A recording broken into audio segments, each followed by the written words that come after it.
What's up, amigos? Commander Jaime here. Today we are doing a Megacolony deck profile.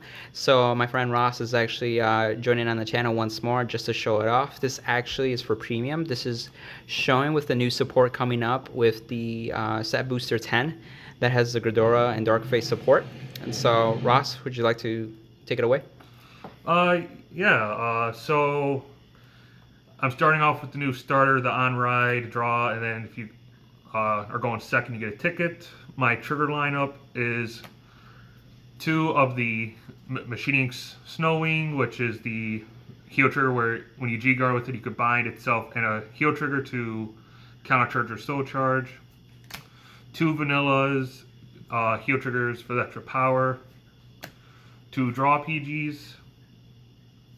Three regular draw triggers, 4 stride fodder crits, and 3 of the Into Soul draw 1 crit triggers for the first premium collection set. I do this lineup because of just to keep the extra draw power for any kind of discarding I have to do with the new cards I'm running, and to keep hand advantage with lethal in the deck as well. Is there a reason why I'm playing the 2 draw PGs and not the 4 draw PGs?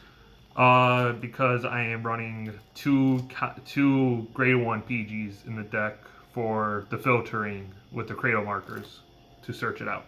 That's right. So if you retire a grade 1 on your opponent's side, you could search a grade 1 PG. I could search the grade 1 PG out of the deck and have the extra deck thinning there. It's really nice. Searching power and Megacolony now. How do you like the double heals, the split ratio?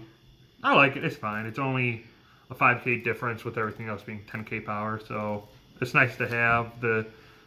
This Machining Snowwing has come in clutch a couple times today and in the past to get me my counter charge or soul if I need it for the Gredora stride and all that. Cool. That makes a lot of sense.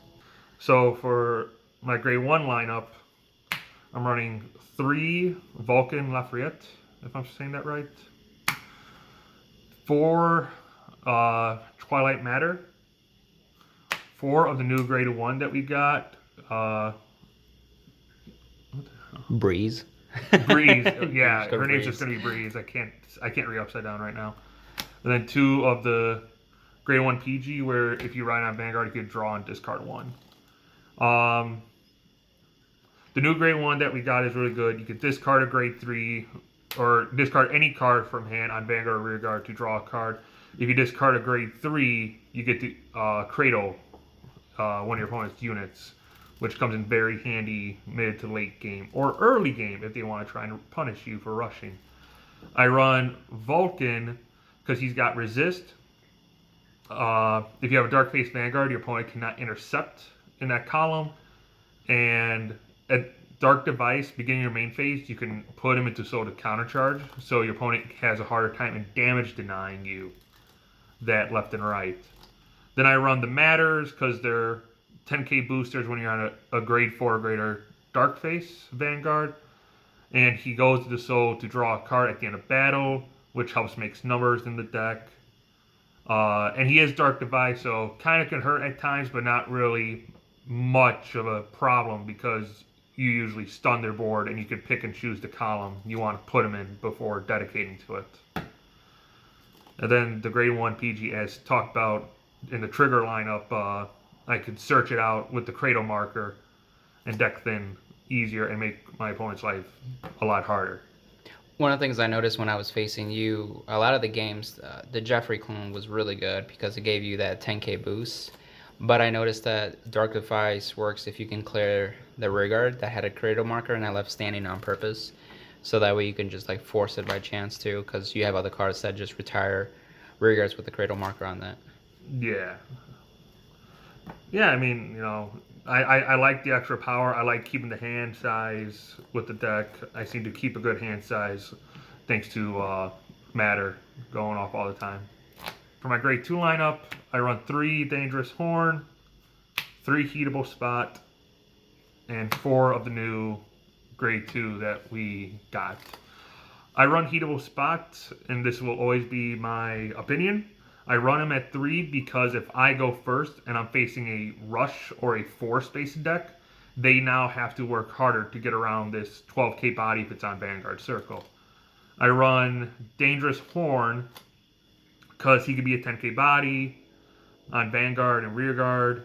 But he also becomes a 16k attacker if I have a grade 4 greater Darkface Vanguard and they have one or less standing units. So boosting it up to 7k makes it 23 and 8k makes it 24, which hits all the numbers for the decks that are out and running around in this meta.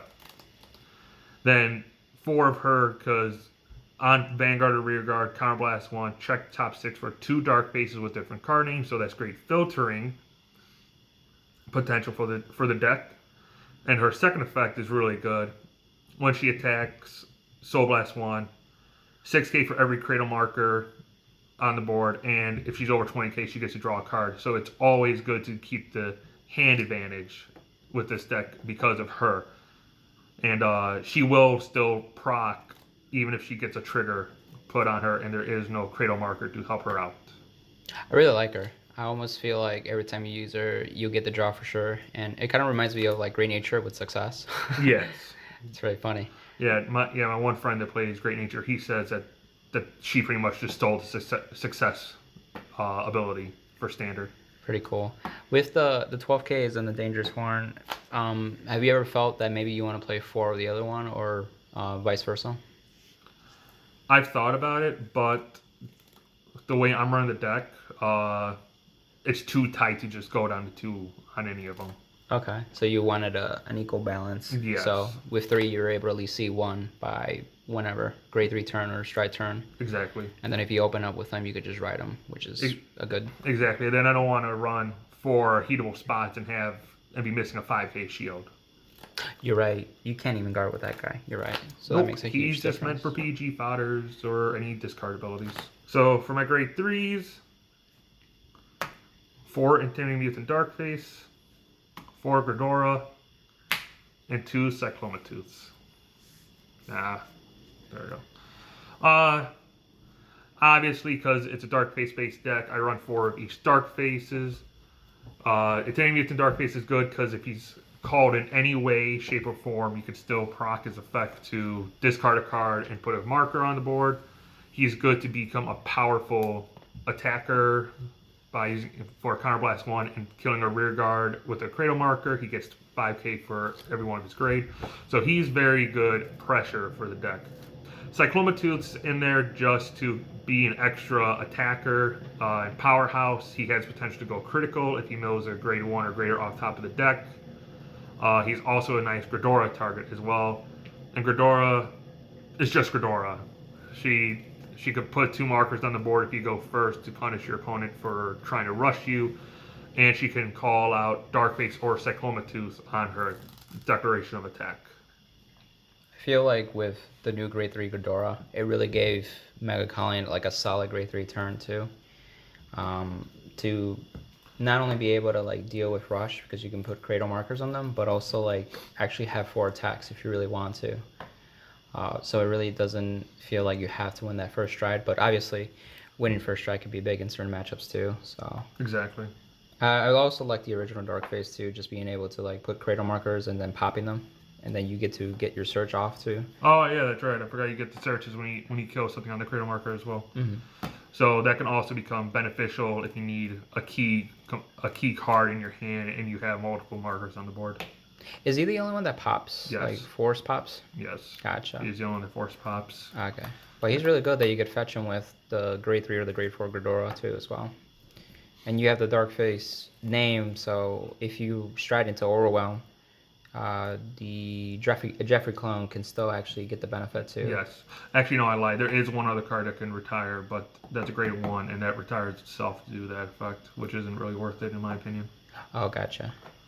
Yeah, because grade 1's like retire itself, kill something on a Cradle marker, call a unit of the same grade from your deck to the rear guard, and then you get to add that grade to your hand. Oh, okay. I know what you're talking about. Gotcha. So I just don't find it worth it to lose that rear guard because of that when I could use like a Jeffrey clone for bigger numbers. Yeah, and then the Jeffrey clone is something that you could just commit, do your attacks, swoop it up, get some advantage back. Exactly. Really helps you keep going. That's why I prefer to like Jeffrey and Vulcan and all that. For my G zone, I am running one Relish Lady, one Air Elemental G Guard, so I could use her effect to discard like the grade 2 with no shield value and get a draw and try and get better shield value into my hand. Two Featherwall DD, because she's still good because she gets 10k if your opponent has 2 or less standing units. And one Grisefort. Grisefort is still good even in this meta because if they decide to swing with their Vanguard first and they have powerful boosters, you can just rest their whole back row. It gets around resist and it will make your opponent regret going with the Vanguard first half the time. Then I run one Zoa. I don't go into him much, but you know, he's still there in case I need to go for that extra pressure to win the game. Two Overwhelms. It's good in certain matchups to get hand back if your opponent has a board and you're struggling a bit.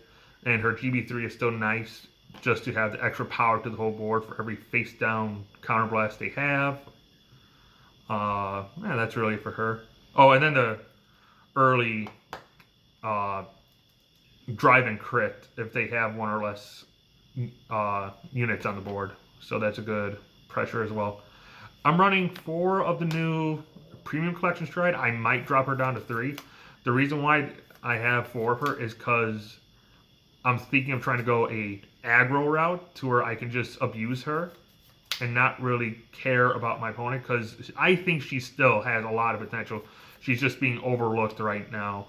I gotta do more testing with her before I make this final decision of even having 3 of her in the deck.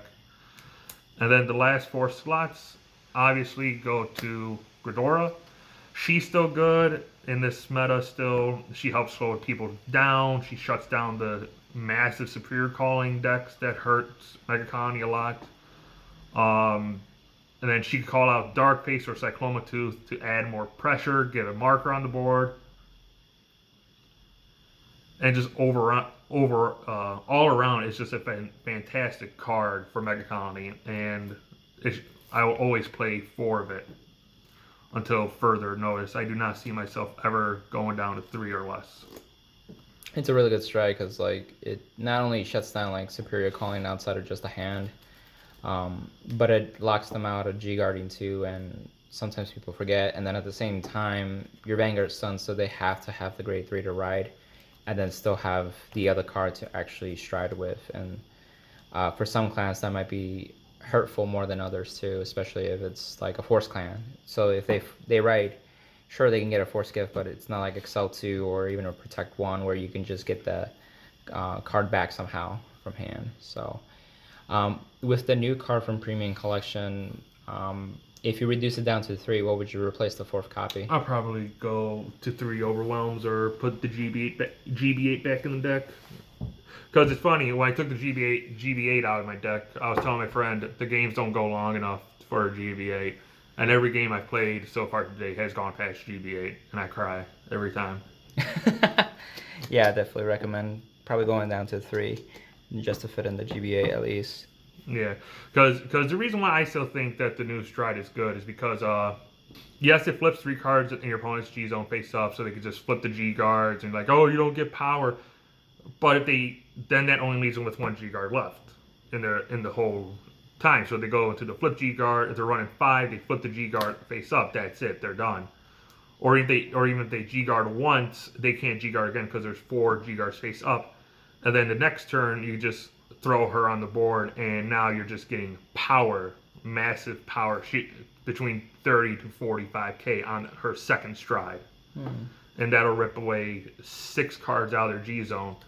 On top of that, most first strides have to flip a card, so they'll be out 8 cards in their G zone by the time you go into the second stride for her, which would help with the aggro route once I can figure that out for the deck. One of the other things I noticed too is that, you know, if the game does go long and if you're not able to GB8 and they've G-guarded a couple of times, you can almost like know that they're going to flip like a stride unit, so you can actually guarantee that power up to your columns and stuff. Yeah, yeah. Then if I have like Darkface and like Cyclomatooth, for example, they'll both get bigger off their own effects, and then she's just gonna make them bigger as well, which makes them even harder to guard. So that's always nice to think about. So, like I said, I'm still testing with her. She's really good for specific matchups. Wouldn't really use her in a deck that superior calls left and right. You fall back to Gredora at that point. I fall back to Gredora. Yeah, it's a good fallback.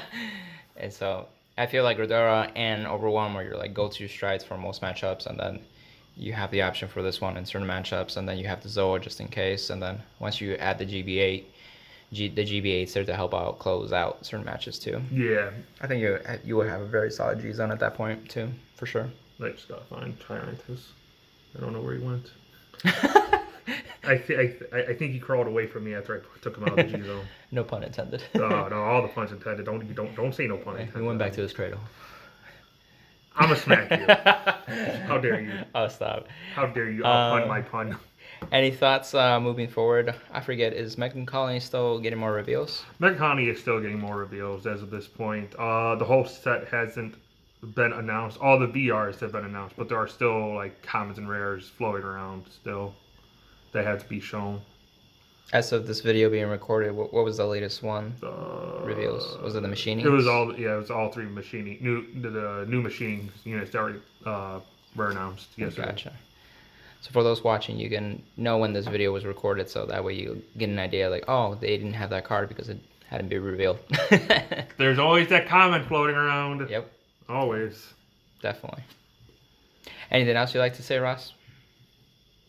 Long live the Queen. All right, guys, that was the deck profile. Thanks again, Ross, for coming into the channel and showing off your deck profile. Not a problem. Leave a like, comment down below, share, and subscribe, amigos. Bye.